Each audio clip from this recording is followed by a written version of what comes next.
and the Prize Pumpkin by Stan and Jan Berenstain. First prize, second prize, third prize, or none. At Thanksgiving time, more than a contest is won. The Berenstain Bears and the Prize Pumpkin. Pumpkins are just like everything else in nature, said Papa Bear, as he and the cubs finished weeding the pumpkin patch. No two of them are exactly alike, that's for sure, agreed Brother Bear.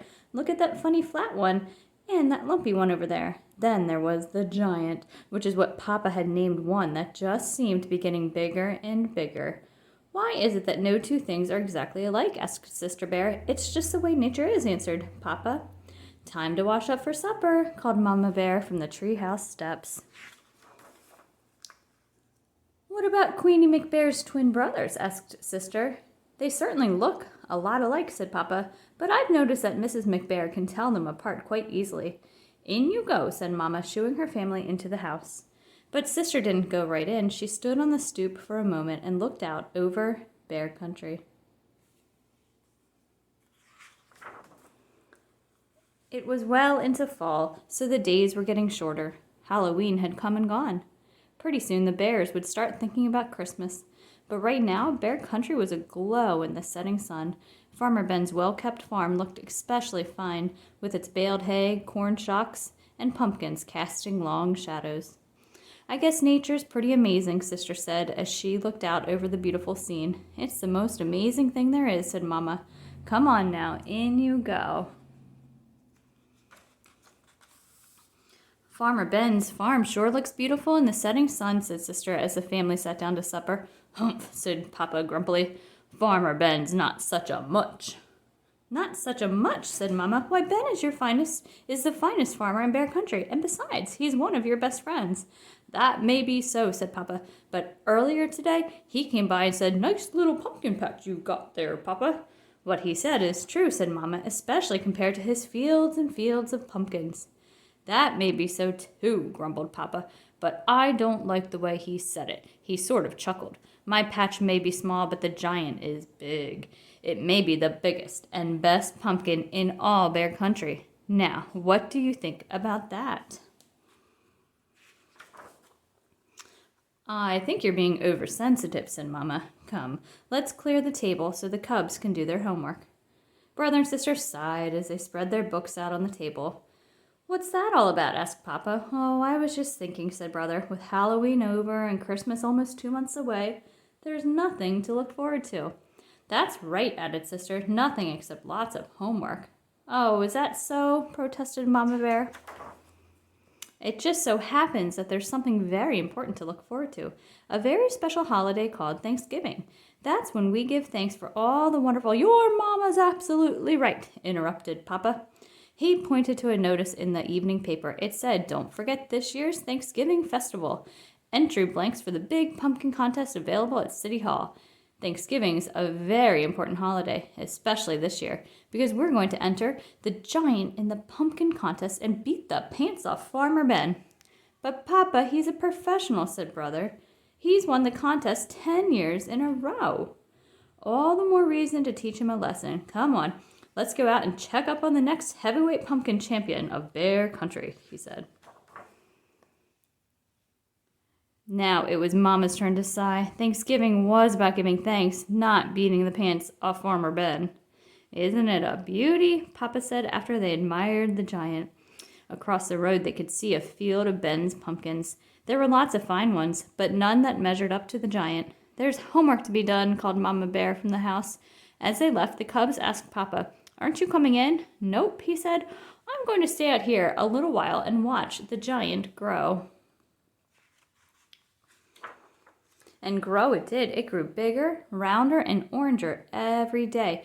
When Papa and the cubs went to City Hall to get an entry blank for the contest, they saw the place where the winning pumpkin would go on display. We can't lose, said Papa. In their minds' eyes, they could see their pumpkin in the place of honor. Mama tried to remind them what Thanksgiving was really about, but every time she did, Papa would interrupt. You'll have to excuse me, my dear, he'd say. It's time to water the giant.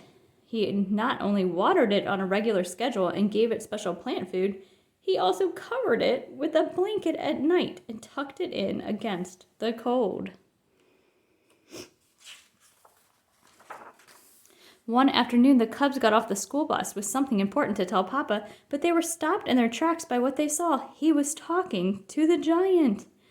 "Come on, old buddy, you can do it. Suck up that water, take in that sunlight." Mama explained that Papa had bought a book from the swindler, Raffish Ralph, about how to encourage your plants to grow by talking to them.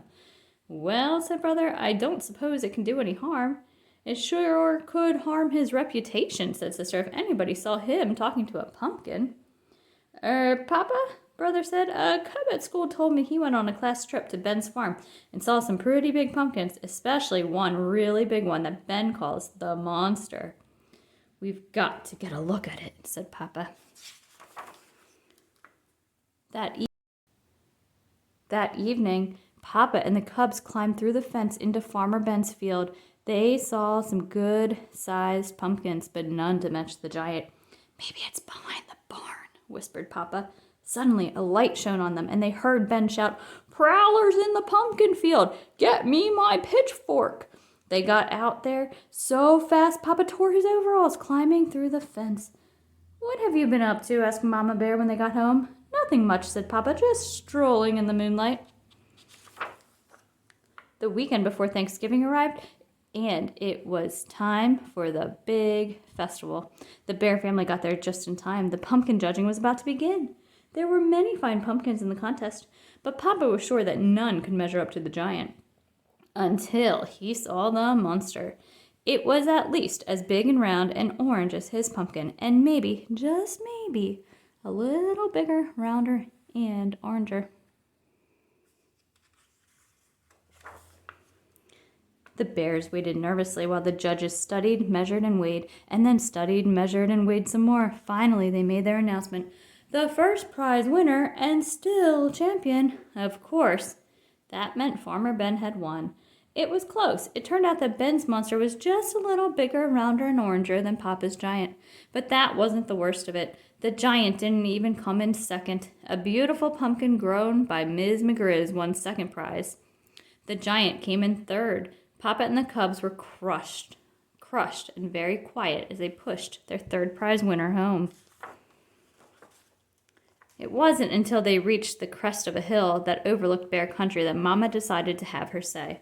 "I know you're disappointed, but third prize is nothing to be ashamed of. Besides, Thanksgiving isn't about contests and prizes. It's about giving thanks. And it seems to me that we have a lot to be thankful for." Perhaps it was Mama's lecture, or maybe it was how beautiful Bear Country looked in the sunset's rosy glow. But whatever the reason, Papa and the cubs began to understand what Mama was talking about. Even more so on Thanksgiving Day, after the bears gave thanks for the wonderful meal they were about to enjoy. Sister Bear gave her own special thanks. "I'm thankful," she said, "that we didn't win first prize. If we had, the giant would be on display in front of City Hall instead of being part of the yummy pies we're going to have for dessert." As the laughter faded and the bears thought about the blessings of family, home, friends, and neighbors, they knew deep in their hearts that there was no question about it. Indeed, they did have a great deal to be thankful for. The end.